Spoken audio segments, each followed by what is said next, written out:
आज मला ज्यांचा आदर्श होता, द्राक्षाचा वेल हा वाढत असतो, तो इतका वाढतो की तो गगनाला भिडतो, असं नितीन कापसे हे नाव आज गगनाला भिडलेलं आहे. द्राक्षाची वेल जशी वाढते तशी त्यांच्या बुद्धीनं त्यांनी या परिसराचा विकास करण्यासाठी त्यांच्या हाताला परमेश्वरानं परीस दिला आणि त्या परिसामुळं आज दुर्गम भाग आहे. या भागाशी माझी पहिल्यापासून जोडलेली नाळ आहे. ह्या भागात मला कळतंय असं 1960चा माझा जन्म आहे आणि 1972चा दुष्काळ ह्या भागानं कसा सोसला असेल ती मी स्वतःच्या डोळ्यांनी बघितले आणि अनुभवलंय. आज ह्यात सोन्याचा धूर काढणं ही बोलायला सोपं आहे, पण ती करून दाखवण्याची क्षमता, त्याची बुद्धिमत्ता, त्याच्यासाठी लोकांसाठी झाकणार नेतृत्व हे ह्या भागाला मिळालेलं एक परिसच आहे, ते म्हणजे नितीन कापसे. आज ह्या भागाला सोन्याचा भाग म्हणायची वेळ आलेली आहे की जिथं पाणी चिमणीला प्यायला नव्हतं त्या भागाची द्राक्ष आज युरोपात जगाच्या पाठीवर एक्सपोर्ट व्हायला लागली आणि बेगाण्यासाठी त्यांनी इतका मोठा आवाज उठवला की तो आवाज विधानसभेत गाजला. विधानसभेत सुद्धा सोलापूर जिल्ह्याच्या बेदाण्यावर चर्चा झाली आणि सोलापूर जिल्हा हा दुष्काळी म्हणून गणला जात होता. आज त्या जिल्ह्यात साखर कारखान्याची संख्या भारतातल्या सगळ्या जिल्ह्यापेक्षा जास्त आहे आणि आज त्याला तोडीला तोड जर काय असेल तर फक्त द्राक्ष आहे. आणि नितीन कापसे सारख्या माणसाने त्या शेतकऱ्यांचं डोळं उघडलं की तुम्ही शेती करा आणि आज त्यांनी सांगितलं की कशापासून लांब राहावा.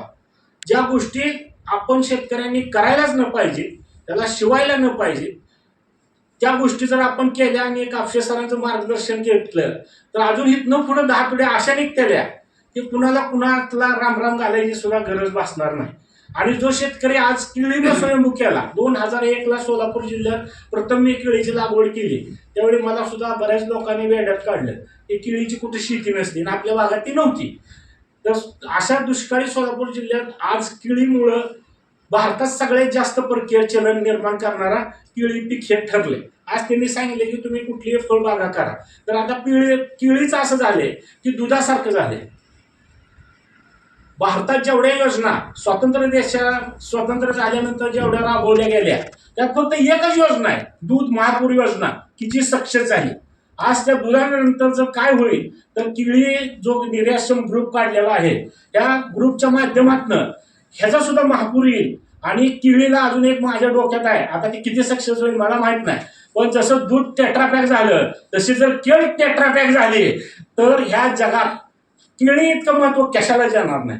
एवढं मी आज तुम्हाला आवर्जून सांगतो, कारण केळी नाशवंत आहे, ती जास्त टिकत नाही म्हणून त्याचा प्रॉब्लेम आहे. आज असा केळीला बेदाना आहे पण केळीला दुसरं काय नाही, केळीला आहे ती पावडर आणि त्याचा उद्योग मोठा आहे. आज मोठे मोठे उद्योगधंदे सुद्धा त्यात उतरणार नसेल तर आपल्या केळीला जर नितीन सरांच्या डोक्यात काय आलं, त्यांचे आज कॉन्टॅक्ट भारतभर झाले, नितीन सरांचं नाव संसदेपर्यंत गाजले, जर त्यांच्या माध्यमातून एखादा उद्योगपती आला आणि जर त्यांनी सोलापूर जिल्ह्यासारख्या ठिकाणी त्यांच्या प्रयत्नाने जर केळीची पावडर तयार झाली तर केळीला सुद्धा अजून सोन्याचे दिवस येत आहेत. फक्त बेदाण्यासारखं त्यांनी अजून एक केळीच्या कुठल्या तर प्रॉडक्टमध्ये जशी पावडर आहे तसं डोकं चालवावं आणि सगळ्या शेतकऱ्यांचा उत्कर्ष करावा. आजही शेतकरी आले त्यांना केळीबद्दल ऐकायचं असेल तर केळी असं पीक आहे की जे दररोज तुमच्याशी बोलतं.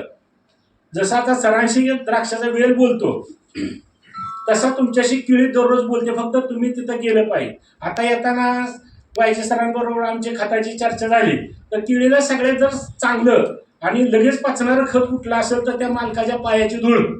तुम्ही शेतात गेला पाहिजे तर मग तुम्हाला केळ सांगते की तुम्हाला काय पाहिजे, काय दिलं पाहिजे. तर तुम्ही दररोज शेतात गेला पाहिजे, केळीचं निरीक्षण केलं पाहिजे. केळ एकच पीक असं आहे की जी बोलकं पीक आहे, की काय त्याची कसली डिफिशियन्सी आहे ती तुम्हाला लगेच सांगते. आणि सरांनी सांगितलं की बाबा मुळीवर अभ्यास केला पाहिजे, की खताचं नियोजन केलं पाहिजे. आमचं येताना खतावरच झाले, पण खतं नियोजन करताना सगळी फसतात आणि लोक फसवे. कारण का तर आता कसं झालंय की कोणच विचार करत नाही की या खताला सोडून देऊन शेती करता येईल का. पण खताला सोडून देऊन सुद्धा शेती करता येते आणि जर तुम्ही 3-4 वर्षाची प्रॅक्टिस जोड केली, तिन्हीचा जर त्याच्यात सहयोग केला तुम्ही त्या केळी पिकात, तर आता मी गेल्या वेळेस सांगितलं होतं त्या यांचं नवलेश साहेबांच्या त्या शेतावर सांगितलं होतं की 100% स्लरीवर केळी येते. पण त्यासाठी अगोदर तुम्ही 3 वर्ष काम केलेलं पाहिजे आणि 30 टनाला कमी केळी येत नाही. कोण किती जरी म्हणलं तर 30 टन केळी एक्सपोर्ट करणं हा सगळ्यात मोठा भारी शेतकरी समजला जातो, तेवढा उत्कृष्ट शेतकरी आहे. तुम्हाला केळीच्या बाबतीत जर बोलायचं झालं तर केळी 15 रुपये जरी असेल, तुम्ही डोक्याने शेती केली तर तुम्हाला ती 1 नंबरची प्रॉफिटेबल शेती आहे. जो लहान शेतकरी होता मी त्याचं उदाहरण पण दिलं होतं की 100% त्यानं स्लरीवर केळी आणली होती आणि त्याचे 30 टन माल मी स्वतःच्या डोळ्याने बघितलं की एक्सपोर्ट झालेलं आणि त्याची जी चव येते ते आपण घातलेल्या खतापेक्षा जास्त गोड लागतं ती केळ. तर सगळ्यांनी त्याचा विचार केला पाहिजे. NPK रेशो आहे केळीला 270-400. फक्त आपण लक्षात घेत नाही की तो दिला कसा पाहिजे. जो कमी आहे त्याच्यावर आपण ज्यादा खर्च करतो तो म्हणजे फॉस्फेट. तो फॉस्फेट हाच एक घटक आहे की जो खर्चिक आहे. फक्त त्याच्यावर जर तुम्ही विचार करून जर व्यवस्थित त्याचं जर नियोजन केलं, आज तुमच्या जमिनी नवीन आहे, तुम्ही जरी ती केळी पिकाला तुमच्या बेड पद्धतीचा वापर केला आणि तुमच्याकडे धर नाही म्हणता तुम्ही डोंजेच्या शेतकऱ्यांसाठी मी सांगतोय, तर तुम्ही केळी लावताना कम्प्लीटली धोत केल्याशिवाय त्याच्यावर केळी लावू नका. कारण केळीला कसं आहे, जेवढं वापसा कंडिशन असेल तेवढं चांगलं आहे. 270-400 तुम्ही समजून घ्या.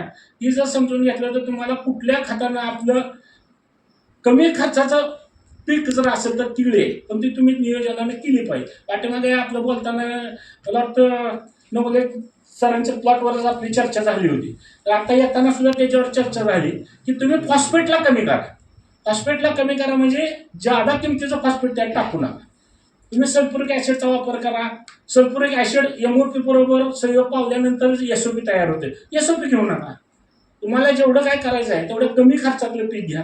तुम्ही सेंद्रियचा वापर करा, तुम्ही जैविकचा वापर करा, तुम्ही मित्रबुरशीचा वापर करा की जेणेकरून तुम्हाला जास्त खर्च होणार नाही. मित्रबुरशी जर तुम्ही वापर केला तर तुम्हाला बाकीच्या पेस्टिसाईडचा वगैरे थोडा खर्च कमी येतो, कीटकनाशकांचा खर्च कमी येतो आणि त्याचा दुहेरी फायदा होतो. तुमच्या जमिनीत जी काय अन्नद्रव्य पूर्वी पडलेले आहे त्याचा फायदा होतो तुम्हाला. आणि आपण विचार करायचा नाही की जीवस्य जीवनम, प्रत्येक जीव दुसऱ्या जीवावर जगत असतो. तुम्ही काय सोडले काय मरल तुमच्या हातात नाही. कोणाला मारायचं कोणाला जीव द्यायचं. कोणालाही आपण जन्म देऊ शकत नाही, कोणालाही आपण मारू शकत नाही. तुम्ही त्याचा विचार करू नका. फक्त तुम्ही केळीचा विचार करा. त्याला जी पाहिजे ती तुम्ही द्या. तुम्ही हे टाकले आणि जीवाणू मरतेलं तुमच्या हातात नाही. मरणारा मरतच असतो. तुम्ही कोणाचा विचार करू नका. तुम्हाला केळी जगवायची. तुम्ही कमी खर्चातलं नियोजन करा, कमी खर्चात केळी आणा. म्हणजे जर असं जर आत्ताची जी परिस्थिती आली ती आली तर मग आपल्याला पर्याय राहत नाही. म्हणून तुम्ही 50च्या आत या. मी त्यावेळेस सुद्धा बोलताना म्हणलं की तुम्ही 50,000च्या आत या. तुम्ही येऊ शकता. 30-35 हजाराचं जर नियोजन केलं तुम्ही तर बरोबर केळीचं पीक चांगलं एकदम दर कसाही राहू द्या, तुम्हाला ते प्रॉफिटेबल मिळते. फक्त तुम्ही 1-1.5 लाख रुपये खर्च करताय ती चुकीचं आहे असं माझं मत आहे आता. कारण का तर आपण जर घालून 1.5 लाख रुपये खर्च झालेला असेल त्याचं रिटर्न नाही आलं तर शेतकरी उपजायला येणार नाही. आपण करतानाच खर्च कमी करू. एक्सपोर्ट क्वालिटी 35,000 सुद्धा काढता येते, काढता येत नाही असं नाही. तुम्ही त्याचं मायक्रोन्यूट्रन जे आहे ती व्यवस्थित द्या, दुय्यम अन्न घटक व्यवस्थित द्या, NPK व्यवस्थित द्या. नितीन सरांनी जसं आता द्राक्षाला 1 नंबरला नेऊन ठेवलंय आणि आज त्यांनी सांगितले की 1-2 एकराचा शेतकरी उभा केलाय, तसा एक केळीचा शेतकरी जो उभा राहिलाय त्यालाच आता व्यवस्थित सांगायची गरज आहे. कारण आता मी ऐकतोय सुशिक्षित माणसंच खड्ड्यात जाते, येडे होते.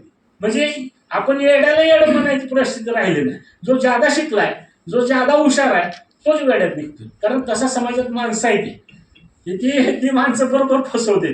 आपण त्याचा विचार करत नाही. तर आपण शेती करताना त्याचा त्या गोष्टीचा विचार करावा. आणि देवानं जसं आता ह्यांना इथं नितीन सरांच्या रूपानं दिलंय तसं प्रत्येकानं आपल्याला जी माहिती आहे ती तुम्ही दुसऱ्याला द्या. ऑटोमॅटिकली तुम्हाला कळत जात आहे की माझा शेती व्यवसायाशी कसलाही संबंध नव्हता. मी 2001ला केळी लावून शेतीत आलो. त्याच्या अगोदर मला बी काय कळत नव्हतं. पण सरांनी जसं सांगितलं आता तसं माझा एक संबंध येत गेला. मी बोलत गेलो, सांगत गेलो, शिकत गेलो आणि केळीवर मला 2005 म्हणजे 5व्या वर्षी मला नॅशनल लेवलचं पहिलं पारितोषिक मिळालं की ज्या पारितोषिकाला पवार साहेब होते.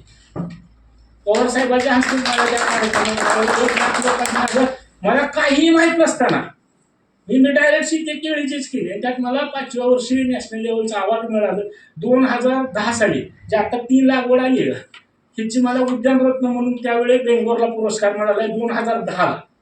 मी केळीत सगळं प्रयोग केलेत, मला माहित आहे सगळं. पण आता कसं झालंय की नवीन नवीन मुलं आलेत केळीत.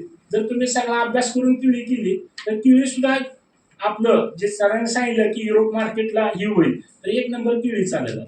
तर तशा पद्धतीने सगळ्यांनी प्रयत्न करावा. जे केळीचे शेतकरी आहेत, द्राक्षाचे शेतकरी आहेत, ज्यांनी त्यांनी आपलं नॉलेज दुसऱ्याला द्या, नसलं तर त्याच्याकडे घ्या, सांगा एकमेकाला सांगा, बोला, तर तुमचं नॉलेज वाढेल. केळी ही एकदम एकदम मस्त पीक आहे. प्रत्येक त्याच्यात कुठलंही खोड नाही, लाकूड नाही, काय नाही, फक्त तिचं पान आहे.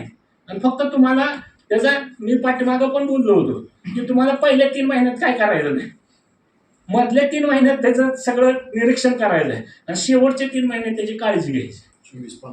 24 पानाचा खेळ आहे सगळा. आणि पानं ती जी निघते ती ही उन्हाळा, पावसाळा आणि हिवाळा ह्याच्यावर अवलंबून असते. म्हणजे त्याचं जे तुमचं जे वातावरण असतं त्याच्यावर पानं निघते.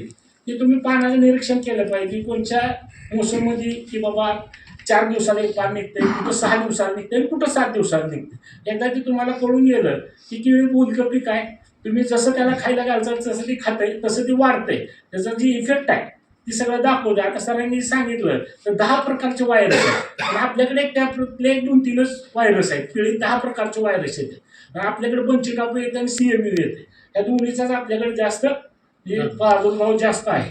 तर तुम्ही त्या दोन्हीला कंट्रोल करा. शेती ही ह्याच्यावर चालते, हवामानावर.